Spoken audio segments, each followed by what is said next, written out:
ನಮಸ್ಕಾರ ಸ್ನೇಹಿತರೆ, ಇವತ್ತಿನ ಕತೆ ಮೂರ್ಖ ಕೊಕ್ಕರೆ.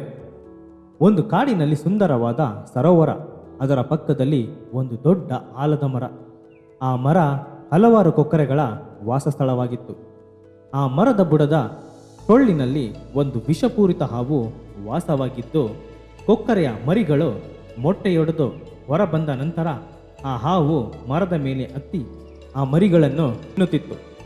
ಕುತಂತ್ರದ ಹಾವಿನಿಂದ ತನ್ನ ಮರಿಗಳನ್ನು ಕಳೆದುಕೊಂಡ ಕೊಕ್ಕರೆಯು ಕೆರೆಯ ದಡದಲ್ಲಿ ನಿಂತು ಅಳಲು ಪ್ರಾರಂಭಿಸಿದಾಗ ಅದನ್ನು ಕೇಳಿ ಕೆರೆಯ ಸಮೀಪದಲ್ಲಿದ್ದ ಏಡಿಯು ಕೇಳಿತು, "ಏನಾಯಿತು ಚಿಕ್ಕಮ್ಮ, ಏಕೆ ಅಳುತ್ತಿದ್ದೀಯಾ?" ಎಂದು. ಕೊಕ್ಕರೆ ಉತ್ತರಿಸಿತು, "ನಾನು ದುರದೃಷ್ಟಕರ ತಾಯಿ. ನನ್ನ ಎಲ್ಲ ಮಕ್ಕಳನ್ನು ದುಷ್ಟ ಹಾವು ತಿಂದು ಹಾಕಿದೆ. ನಾನು ಅಳುವುದನ್ನು ಬಿಟ್ಟು ಬೇರೆ ಏನು ಮಾಡಲಿ? ನನಗೆ ಸಾಧ್ಯವಾದರೆ ನಾನು ಹಾವನ್ನು ಕೊಲ್ಲುತ್ತೇನೆ" ಎಂದಿತು. ಏಡಿ ಸ್ವಲ್ಪ ಹೊತ್ತು ಯೋಚಿಸಿತು. ಹಾವನ್ನು ಕೊಂದು ಅದೇ ಸಮಯದಲ್ಲಿ ಕೊಕ್ಕರೆಗಳನ್ನು ನಾಶ ಮಾಡಲು ನಾನು ಯೋಜನೆಯನ್ನು ರೂಪಿಸಬೇಕು. ಕೊಕ್ಕರೆಗಳು ನಮ್ಮ ನೈಸರ್ಗಿಕ ಶತ್ರು. ನಾನು ಅವಳಿಗೆ ಅರ್ಧ ಸತ್ಯ ಮತ್ತು ಅರ್ಧ ಸುಳ್ಳನ್ನು ಹೇಳುತ್ತೇನೆ, ನನ್ನ ಪ್ರಯೋಜನಕ್ಕೆ ಎಂದಿತು.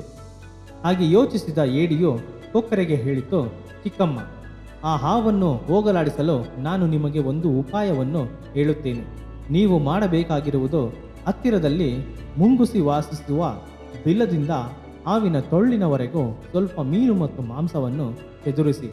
ಮುಂಗುಸಿಯು ಆಹಾರವನ್ನು ತಿನ್ನುತ್ತಾ ಬಂದು ಹಾವಿನ ಟೊಳ್ಳಿಗೆ ಬಂದಾಗ ಮುಂಗುಸಿ ಖಂಡಿತವಾಗಿಯೂ ಹಾವನ್ನು ಕೊಲ್ಲುತ್ತದೆ" ಎಂದು ಹೇಳಿತು. ಏಡಿ ಯೋಚಿಸಿದಂತೆ ಮಾಡಲು ಕೊಕ್ಕರೆ ಒಪ್ಪಿಕೊಂಡಿತು. ನಿರೀಕ್ಷಿಸಿದಂತೆ ಮುಂಗುಸಿ ಆಹಾರದ ಜಾಡನ್ನು ಅನುಸರಿಸುವಾಗ ಆ ಹಾವು ನೋಡಿ ಅದರ ಜೊತೆಗೆ ಜಗಳವಾಡತೊಡಗಿತು. ಸ್ವಲ್ಪ ಸಮಯದ ನಂತರ ಮುಂಗುಸಿ ಹಾವನ್ನು ಕೊಂದಿತು. ಕೊಕ್ಕರೆ ಸಂತೋಷದಿಂದ ಕುಣಿಯುತ್ತಿತ್ತು. ಇದನ್ನು ಕಂಡು ಮುಂಗುಸಿಗೆ ಮರಗಳ ಮೇಲೆ ಅನೇಕ ಕೊಕ್ಕರೆಗಳಿವೆ ಎಂದು ಗಮನಿಸಿ ಕಾಲಾಂತರದಲ್ಲಿ ಮುಂಗುಸಿ ಮರಗಳ ಮೇಲೆ ಏರಿ ಎಲ್ಲ ಕೊಕ್ಕರೆಗಳನ್ನು ತಮ್ಮ ಪ್ರಾಣ ಬಿಡುವವರೆಗೂ ಕೊಕ್ಕರೆಗಳನ್ನು ಕೊಲ್ಲಲು ಪ್ರಾರಂಭಿಸಿತು. ಏಡಿಯ ಕುತಂತ್ರದ ಆಲೋಚನೆಗೆ ಆ ಕೊಕ್ಕರೆಗಳು ಬಲಿಯಾದವು. ಇದರ ನೈತಿಕತೆ, ಸಮಸ್ಯೆಯ ಪರಿಹಾರವು ಸಮಸ್ಯೆಗಿಂತ ಕೆಟ್ಟದ್ದಾಗಿರಬಾರದು. ಸೊ ಸ್ನೇಹಿತರೆ, ಈ ಕತೆ ಇಲ್ಲಿಗೆ ಮುಗಿಯುತ್ತದೆ. ಈ ಕತೆ ಹೇಗನ್ನಿಸ್ತು ಅಂತ ದಯವಿಟ್ಟು ಕಾಮೆಂಟ್ ಮಾಡಿ ತಿಳಿಸಿ.